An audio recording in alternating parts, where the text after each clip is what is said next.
মমতা ব্যানার্জি বা টিএমসি অভিযোগ করা ছাড়া কিছু নেই, কারণ সব ঝুলির থেকে বিড়াল বেরিয়ে গেছে। আজকে ভাবুন আপনি, এখানে ভোট করাতে হলে সিআরপিএফ বিএসএফ আনতে হয়, এখানে নেতাদের পাহারার জন্য সিআইএসএফ আনতে হয়, আজ অস্ত্র উদ্ধার করার জন্য কমান্ডো নামতে। কোথায় পৌঁছেছি আমরা? পশ্চিমবাংলায় পুলিশের কোনো কাজ নেই, সমাজ বিরোধীদের এমন দাপিয়ে বেড়াচ্ছে, পুলিশ আধা মিলিটারি ঢুকতেই পারবে না, সেখানে কমান্ডো আনতে হচ্ছে। তাহলে এই নেতাদের বাড়িতে ঢুকতে গেলে কি করতে হবে? আমার মনে হয় আর্মি নামাতে হবে। এরকম পশ্চিমবাংলাকে সন্ত্রাসবাদীদের গড় তৈরি করেছে, যারা লুটেরা দুর্নীতিগ্রস্ত তাদের হাব বানিয়ে ফেলেছেন, সারা দেশে সন্ত্রাসবাদীদের সেন্টার বানিয়েছে। আর কি বানাবেন? তারপরেও ক্ষমতায় থাকার ইচ্ছা পশ্চিমবাংলার মানুষ কত সহ্য করবে?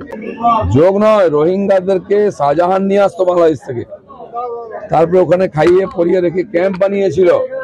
আমরা বারবার বলেছি, সে ক্যাম্পে থাকতো, ক্যাম্পের খরচা জেলা পরিষদ দিত, ওরা সবাই ওখানকার পঞ্চায়েতের সদস্য, জেলা পরিষদ সদস্য, তার খরচায় ক্যাম্প চলতো।